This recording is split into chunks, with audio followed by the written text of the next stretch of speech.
pressure, about their trapping. And, you know, so you need your point guard to play that aggressively, that much control, and settles everybody else down.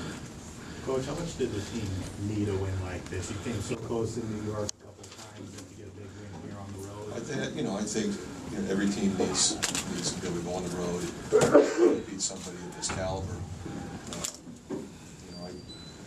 I come into the season feeling like we had a good team.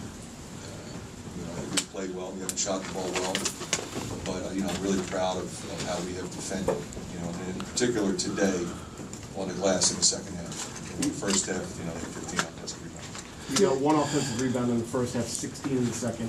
What was the difference? Well, we missed a lot of shots. That helped. But I think a little more of a concerted effort. We really went after them.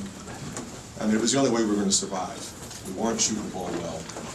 You got to go back and get it, and then you got to drive it. You got to get into the bonus.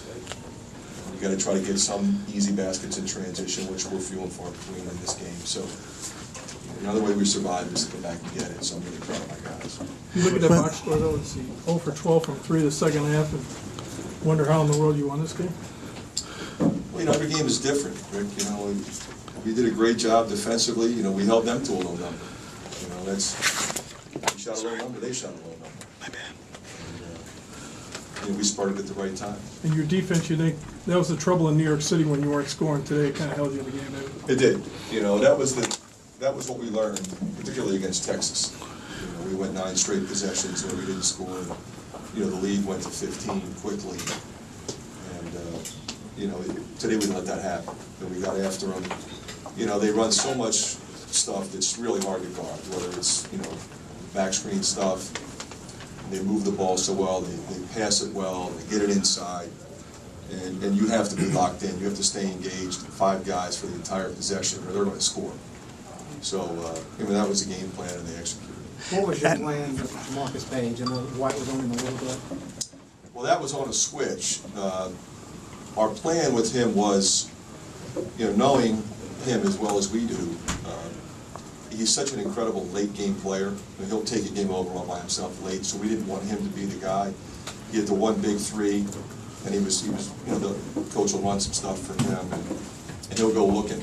And we switched when we had to. We just try to keep him in front and try to contest his 3 and not let him get to the rim and not put him on the free throw line. Adam Woodbury was able to get a couple of key baskets for you when the tide was starting to stem the other way.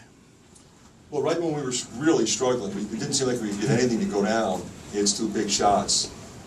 And that changes everything for us, because now you got your post man stepping out, hitting jumpers, and pulls their big guys out a little bit, and gives you a little more opportunity to then drive the ball. Coach, what did it take for this team to close this game? I know closing games has been a theme for you guys the last couple of years. What did it take this time around? It took a lot of toughness. It took rebounding the ball. It took, a guy like Mike making some huge plays. It was a big-time 3-point play. That's who he is. He's always done that, and it's great to see him, have that kind of success here. That's got to be big for him because he's always been compared with Marcus. He played with him at AAU, and now to be able to do that in this environment, that's got to be a big game for him. Scott, he's been a big game player his whole life. He's player of the year in the state champions. They played together. They love each other. They were a phenomenal backcourt. You can only imagine those 2 guys together. I have so much respect for Marcus and his family.